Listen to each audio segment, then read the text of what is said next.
Au nom du Père, et du Fils, et du Saint-Esprit. Amen. Mon Seigneur et mon Dieu, je crois de tout mon cœur que tu es ici, que tu me vois, que tu m'entends.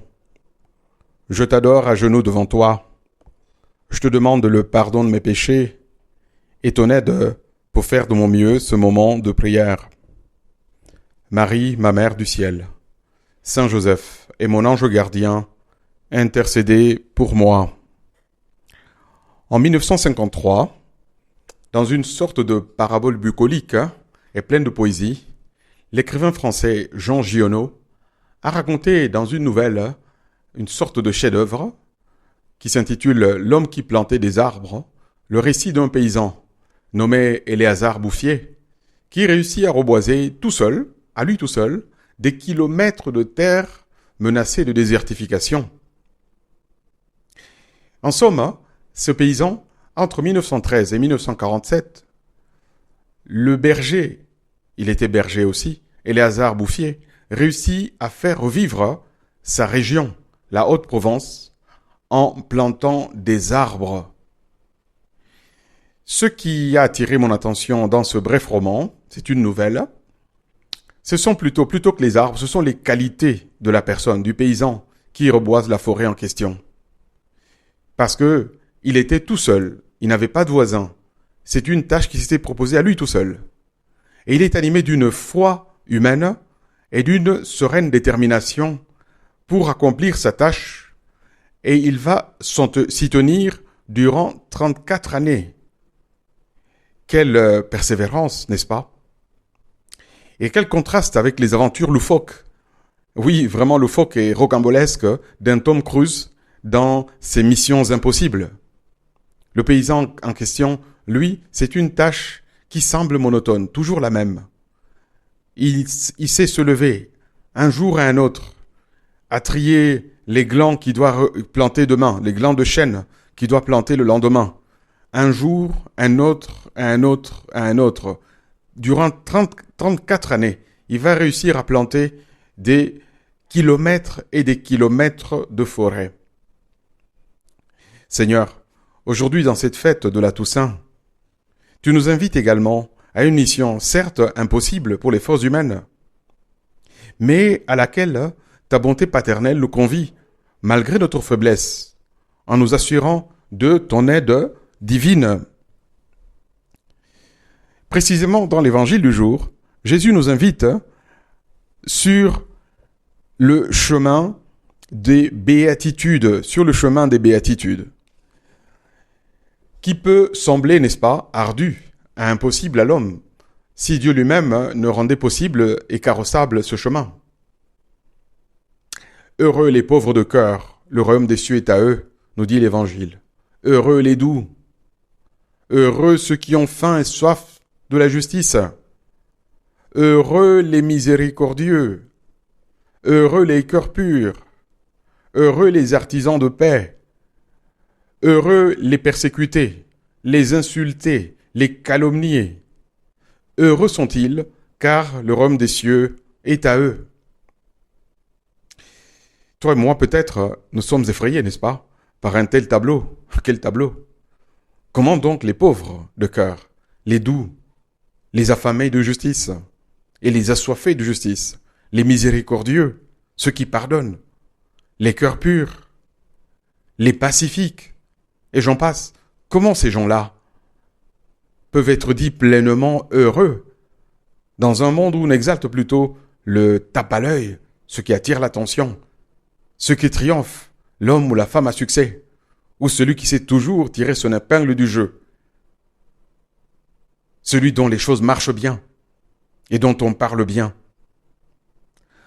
En fait, d'un point de vue surnaturel chrétien, ce dernier modèle que je décris ici connaît un succès éphémère, tandis que Dieu réserve une gloire éternelle à celles et ceux qui empruntent la voie étroite des béatitudes à la suite de notre Seigneur, précisément ceux que l'Église célèbre dans la fête de la Toussaint.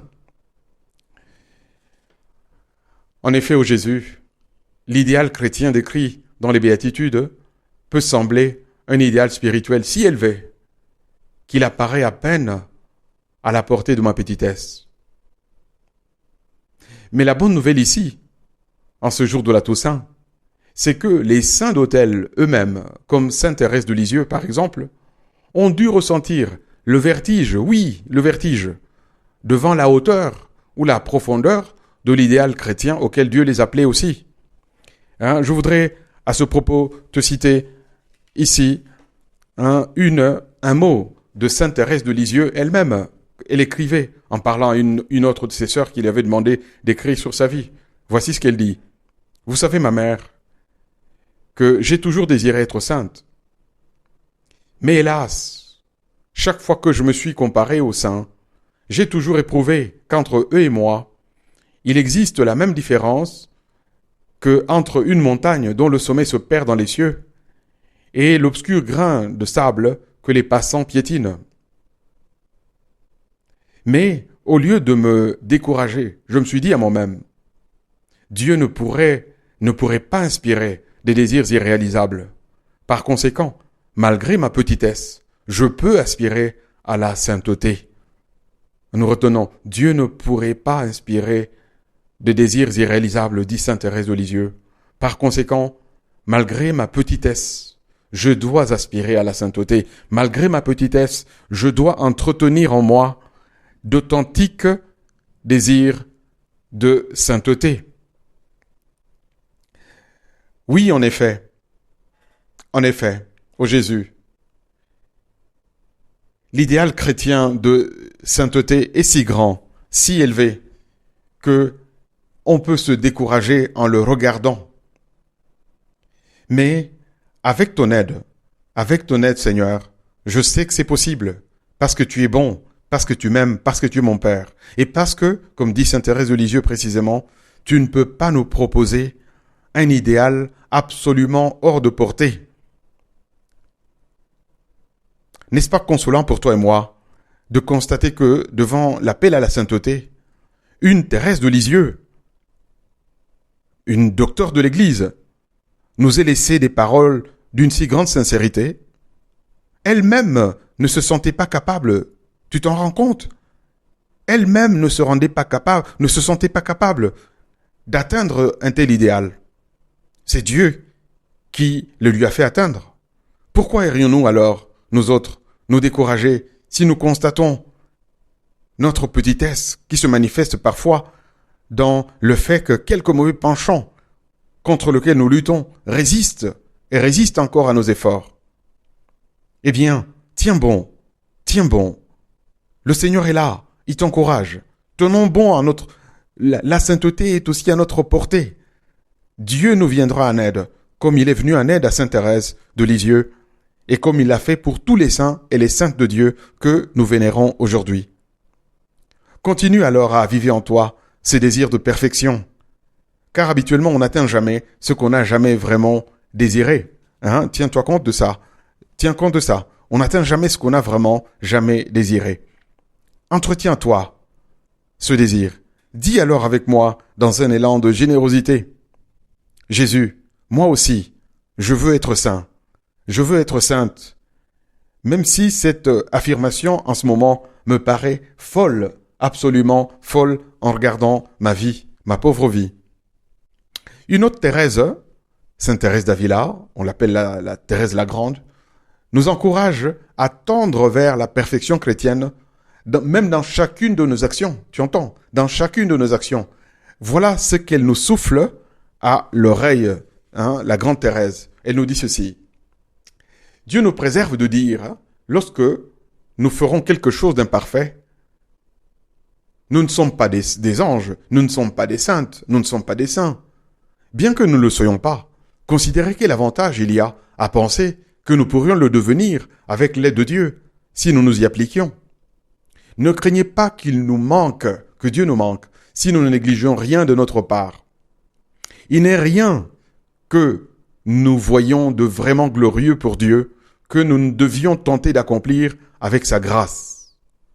Dieu assiste les âmes généreuses. Il ne fait aucune exception de personne. Voilà ce que la grande Thérèse, la vérité qu'elle nous révèle également. il n'est rien que nous voyons de vraiment glorieux pour Dieu que nous devions tenter d'accomplir avec sa grâce, c'est-à-dire une bonne action, comme ce moment de prière, un bon désir, un acte de générosité que Dieu nous demande dans notre vie spirituelle. Essayons, et Dieu ne nous manquera pas, parce que Dieu assiste les âmes généreuses. Il ne fait aucune exception de personne. Eh bien, Dieu assiste les âmes généreuses, c'est ça que je retiens pour moi. Toi et moi, nous pouvons vraiment aspirer à la sainteté aujourd'hui, dans la fête de tous les saints, la Toussaint. C'est une question de générosité, tu vois. Générosité. Pour ce faire, nous avons les mêmes moyens de grâce que les saintes et les saints que l'Église a canonisés et qu'elle vénère aujourd'hui. Nous avons les mêmes moyens que eux, les sacrements et la prière, où, pour ainsi dire, Dieu nous tend la main. Dieu, d'ailleurs, par Saint Paul, nous appelle par la voix de Saint Paul, nous appelle les saints. Souvenez-vous comment Saint Paul, dans ses lettres, l'Esprit Saint lui fait dire « Saluez les saints qui sont à tel endroit, saluez les saints qui sont à tel endroit ». Il qualifie tous les fidèles de saints. Dieu veut donc nous placer tous et toutes dans cette nuée des témoins dont parle le livre de l'Apocalypse, et dont un auteur nous dit ceci. Ceux qui ont pu, malgré leur faiblesse, malgré leur humanité semblable à la nôtre, mais par la grâce du Christ, ne le prenions-nous pas par la même grâce ? Je te remercie, mon Dieu, des bonnes résolutions, des actes d'amour et des inspirations que tu m'as communiquées dans ce moment de prière. Je te demande de m'aider à les mettre en pratique. Ma Mère Immaculée, Saint Joseph, mon Père et Seigneur, mon ange gardien, intercédez pour moi.